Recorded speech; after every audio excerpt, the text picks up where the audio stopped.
country is traveling to South Sudan today. That's why he's not here. There's been a lot of speculation in the media. Azimio is splitting. Azimio is convening meetings which have not been held, and so on and so forth. That is all trash, media propaganda. So we have got a statement which is going to be read here by Honorable Eugene Wamalwa and Madam Martha Karua. Eugene. Thank you. Thank you very much, ladies and gentlemen of the press.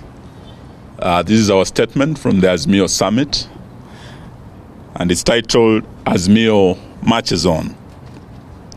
The summit, which is the top decision-making organ of Azimio la Umoja, One Kenya Coalition Party, has held a meeting today under the chairmanship of the Right Honorable Raila Odinga.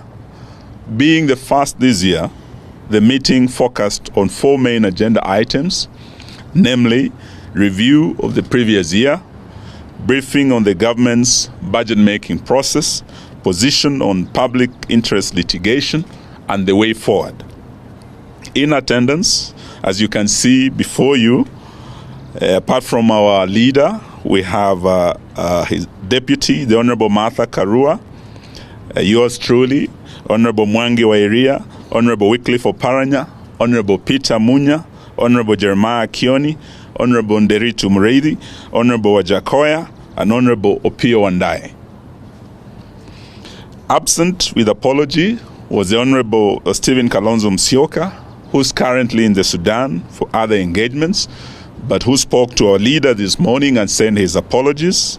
And the meeting has gone on with his blessings, and his views have been incorporated in the resolutions that we'll be reading to you shortly. After lengthy deliberation, the summit resolved the following. Azimio remains satisfied with its activities that were able to focus on the excesses of the Kenya Kwanza regime that has made life miserable for the greater majority of Kenyans. Because of Azimio's focus and steadfastness, the cost of living as a government-induced pain is understood to be a direct result of Ruto's policies and not only global environment or previous regime.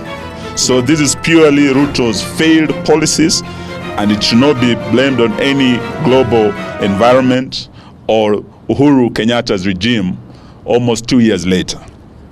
The coalition is satisfied with the work of standing up for Kenyans and commits to continue holding the regime to account and to put blame where it belongs on areas like the ever-rising taxes, the deteriorating relationship with our neighbors, the rampant corruption in government, the tribalism in public service, the deterioration of the Kenya shilling, and general deterioration of our economy.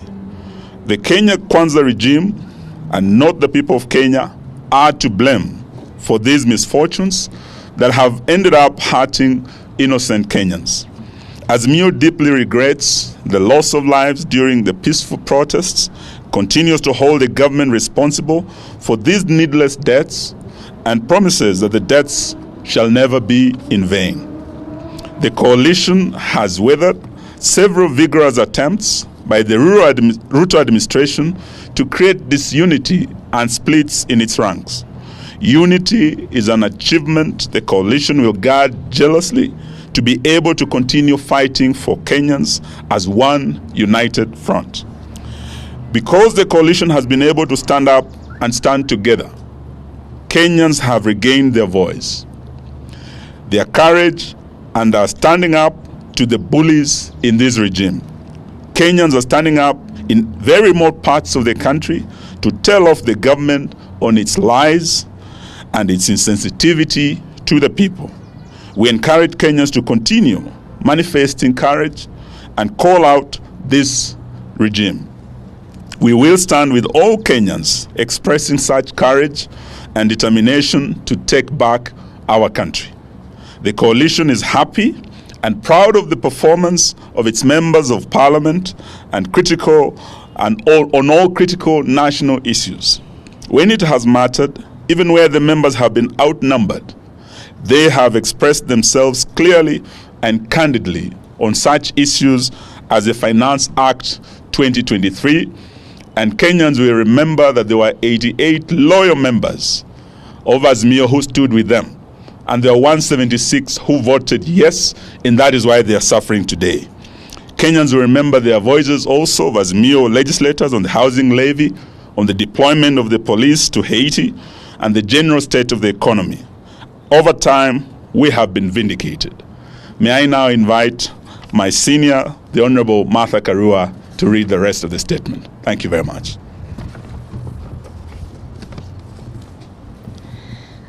The summit had a robust discussion on strengthening Azimio and its constituent parties. The coalition partners have been able to agree on fundamental strategies and tactical positions. We agreed that the coalition is only as strong as its constituent parties.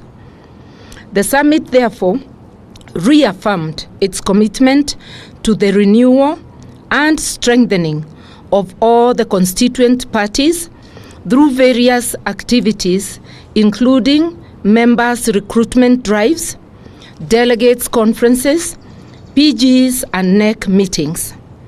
All constituent parties have committed to pursuing a common program of action that addresses the challenges the country is going through, and that also help to advance and defend the gains of democracy.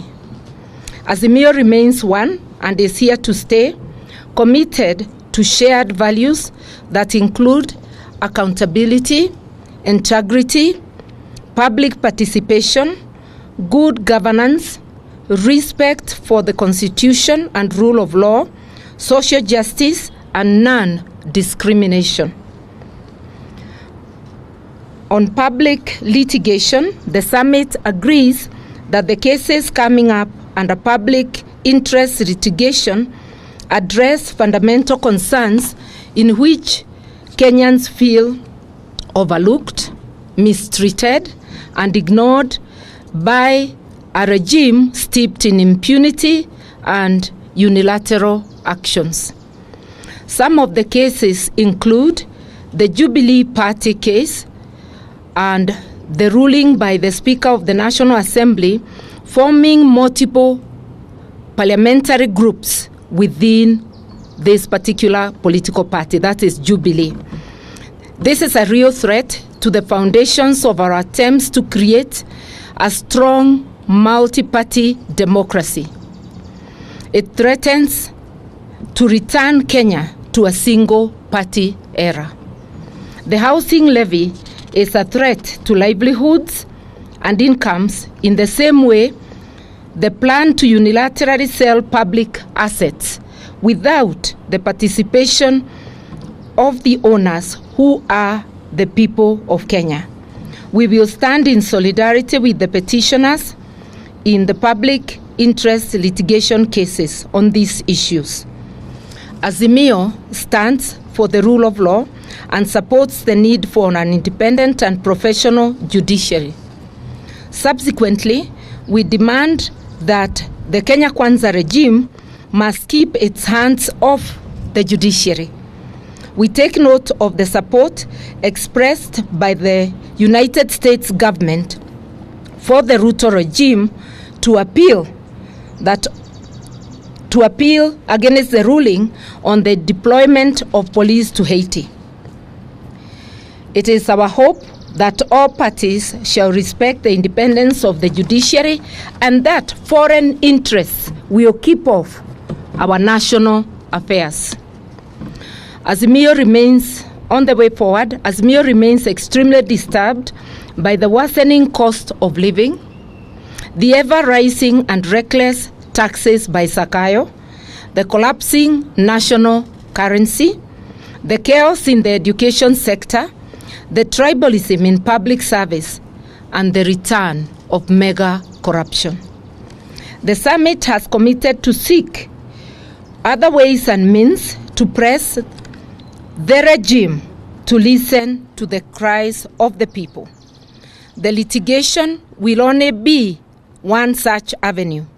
Other ways are being worked on, whose ultimate goal is to force the regime to be sensitive to the tribulations of the people and to enable the people to take such steps as they may deem necessary, remembering that they have the residual power and sovereignty for the people to be able to rid themselves of this yoke put by the regime. Just like the donkey spoke to Balaam in the Bible, the donkey is now telling Zakayo, enough is enough. We thank you. Thank you very much. Thank you very much. Asanteni sana. Thank you. Thank you very much.